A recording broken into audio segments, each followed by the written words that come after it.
अनुराग बेटा, अभी अभी तो तू आया है, अभी फिर जा रहा है बेटा। रुक जाना थोड़े और दिन के लिए।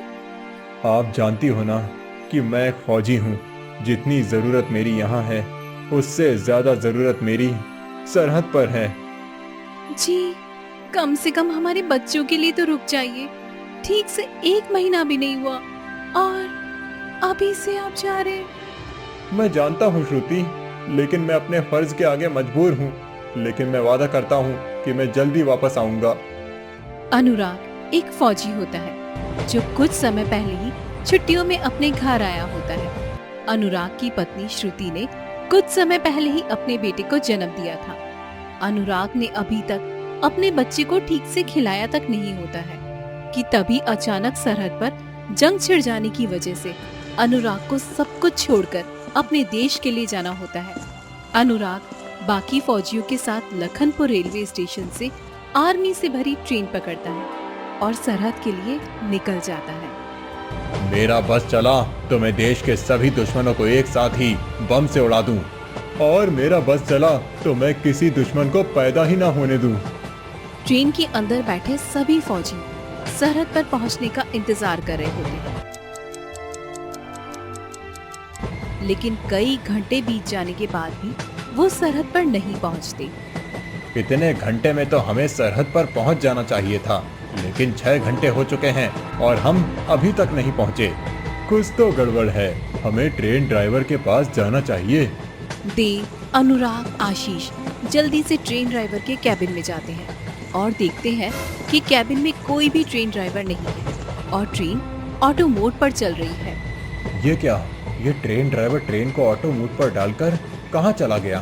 तीनों फौजी यह सब देखकर काफी परेशान हो जाते हैं कि तभी सामने रखा टैबलेट अपने आप ऑन हो जाता है, जिसमें से दुश्मन देश का एक कैप्टन बात करता है।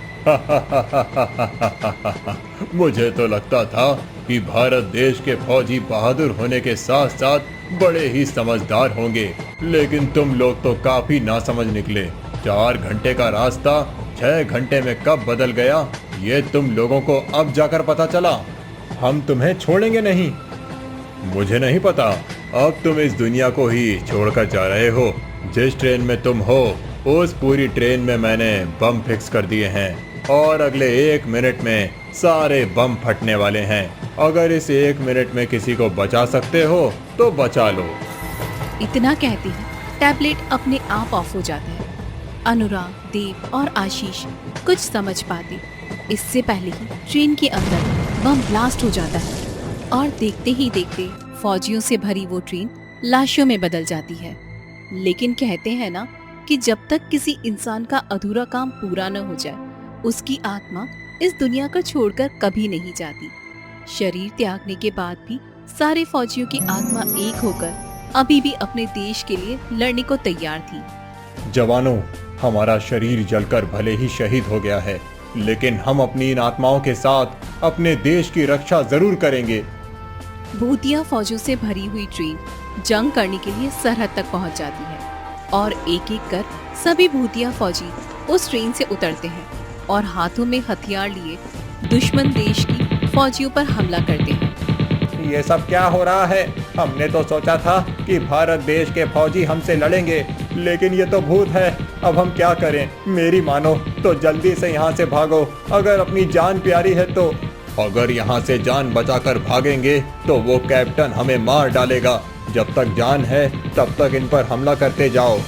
दुश्मन फौजी भारतीय फौजी के भूतों पर लगातार बम से हमला करते हैं, लेकिन उन पर इसका कोई भी फर्क नहीं पड़ता। आखिरकार सभी भारतीय भूतिया फौजी उन दुश्मन फौजियों को पकड़कर बंदी बना लेते हैं। तुम लोगों से और उम्मीद भी क्या की जा सकती है? अरे अगर असली मर्द हो तो सामने से बात करते, ऐसे पीठ पीछे वार कौन करता है?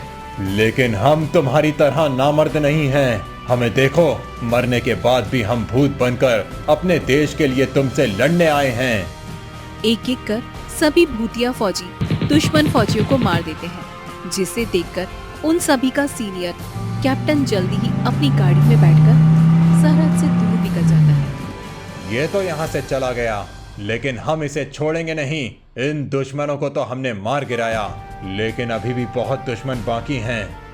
सभी भूतिया फौजी दोबारा से अपनी भूतिया ट्रेन में बैठते हैं और अपनी भूतिया ट्रेन के साथ वहां से गायब हो जाते हैं। वहीं दुश्मन देश की आर्मी का वो कैप्टन अब भारत देश से बदला लेने के लिए सरहद के आसपास रह रहे सभी गांव के लोगों को अपना कैदी बना लेते हैं, जिसकी खबर सारे भारत के न्यूज चैनल पर चल रही होती है। हमारे सूत्रों के मुताबिक हमें पता चला है कि दुश्मन देश के कैप्टन और उसके कुछ फौजियों ने तकरीबन 400 लोगों को कैदी बना लिया है। और उससे भी बड़ी दुखद खबर यह सुनने में आई है कि जो ट्रेन फौजियों से भरी हुई थी, सरहद पर जंग लड़ने के लिए जा रही थी, उसे दुश्मन फौजी ने बम से उड़ा दिया है और इस हादसे में कोई भी भारतीय फौजी जिंदा नहीं बचा है। अब क्या इन 400 लोगों की जान बच पाएगी या नहीं बच पाएगी, यह जानने के लिए हमारे साथ बने रहिए। उस कैप्टन की गर्दन तो मैं अपने हाथों से तोड़ूंगा। आज उस कैप्टन का इस धरती पर आखिरी दिन होगा। अनुराग सभी फौजियों के साथ अपनी भूतिया ट्रेन में बैठकर सरहद के किनारे बसे गांव के पास पहुंच जाता है और फिर से एक एक कर सारे भूतिया फौजी उस भूतिया ट्रेन से निकलते हैं और दुश्मन फौजियों के पास पहुंच जाते हैं, जो उन्होंने 400 मासूम लोगों को कैदी बनाकर रखा था। अपने सामने इतना भयानक भूतिया फौजी देखकर दुश्मन देश के फौजी और उनका कैप्टन थर-थर कांपने लगते हैं। वहीं हेलीकॉप्टर में बैठी सभी न्यूज रिपोर्टर इस पूरे सीन को अपने कैमरे में रिकॉर्ड कर रहे होते हैं और भारत देश के हर न्यूज चैनल पर दिखा रहे होते हैं। हम जो कुछ भी देख रहे हैं, यह कोई हकीकत है या हमारी आंखों का कोई वहम? क्या यह सच में उन भारतीय फौजियों की भूत है जो अभी कुछ समय पहले ही उस ट्रेन दुर्घटना में मारे गए थे? क्या यह इन सभी 400 लोगों की जान बचा पाएंगे? कैप्टन, छोड़ दो इन सभी लोगों को। इन मासूमों ने तुम्हारा क्या बिगाड़ा है? अगर नहीं छोड़ेंगे तो तुम क्या कर लोगे? जीते जी तो तुम हमारा कुछ नहीं कर पाए, अब मरने के बाद क्या ही कर लोगे? मैं तो कहता हूँ कैप्टन, कोई तांत्रिक बाबा बुलाकर इन सबको बोतल में कैद कर लो। अब इनसे तो तांत्रिक बाबा ही लड़ सकता है। उस दुश्मन फौजी की बात सुनकर सभी दुश्मन फौजी और उनका कैप्टन जोर जोर से हंसने लगते हैं, जिसे देख अनुराग अपने गुस्से पर काबू नहीं रख पाता और उस फौजी को उठाकर सीधा जमीन में गाड़ देता है, जिसे देखो, अब तुम मर चुके हो तो क्यों इस देश के लिए अपना समय बर्बाद कर रहे हो? मुक्ति पाकर भगवान के पास क्यों नहीं चले जाते?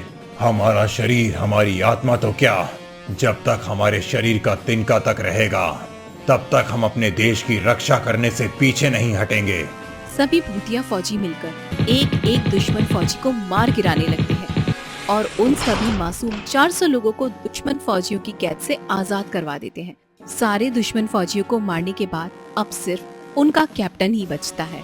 मुझे छोड़ दो, मुझसे गलती हो गई, मुझे छोड़ दो। अगर तू सिर्फ मुझे मारता तो मैं तुझे छोड़ देता, लेकिन तूने मेरे साथ 1000 फौजियों की जान ली। ये 1000 फौजी किसी के बेटे, किसी के पिता, किसी के भाई तो किसी के पति थे। और तू यहीं नहीं रुका, तूने तो इन मासूमों को कैदी बनाकर रखा। तेरी सजा तो सिर्फ मौत है। इतना कहकर अनुराग उस कैप्टन के सर को उसके शरीर से अलग कर देता है और सारे दुश्मन फौजियों को आखिरकार भारतीय फौजियों की भूत मार गिरा देती है।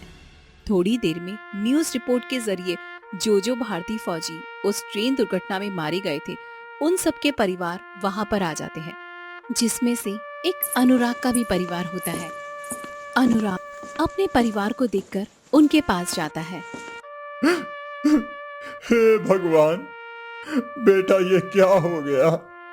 तू हमें छोड़कर कहाँ चला गया? पिताजी, आप रोइए मत। आपको तो गर्व होना चाहिए कि आपका बेटा देश की रक्षा करते हुए शहीद हुआ।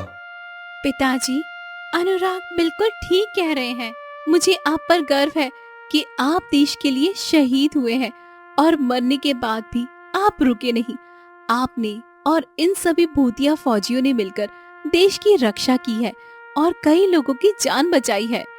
श्रुति, मैंने तुमसे वादा किया था कि मैं लौटकर जरूर आऊंगा, और देखो मैं आ गया। बस फर्क इतना है कि अब मैं वो पुराना वाला तुम्हारा जिंदा अनुराग नहीं रहा। लेकिन तुम मुझसे वादा करो कि तुम हमारे बेटे को भी मेरी तरह एक फौजी बनाओगी। अनुराग, मैं तुमसे वादा करती हूँ कि मैं हमारे बेटे को तुम्हारी तरह ही एक बहादुर फौजी बनाऊंगी। अब मैं चलता हूँ, हम सबके जाने का वक्त आ गया है। लेकिन जब तक कोई दुश्मन देश हमारे देश पर बुरी नजर डालेगा, तब तक हम भूतिया फौजियों की ट्रेन आएगी और उन सबको खत्म करेगी। अनुराग अब सभी भूतिया फौजियों के साथ अपनी भूतिया ट्रेन में बैठता है और देखते ही देखते वो भूतिया ट्रेन वहां से गायब हो जाती है। लेकिन आज भी सरहद पर भूतिया फौजी सभी भारतीय फौजियों के साथ मिलकर दुश्मनों को मिट्टी मिट्टी कर देते हैं।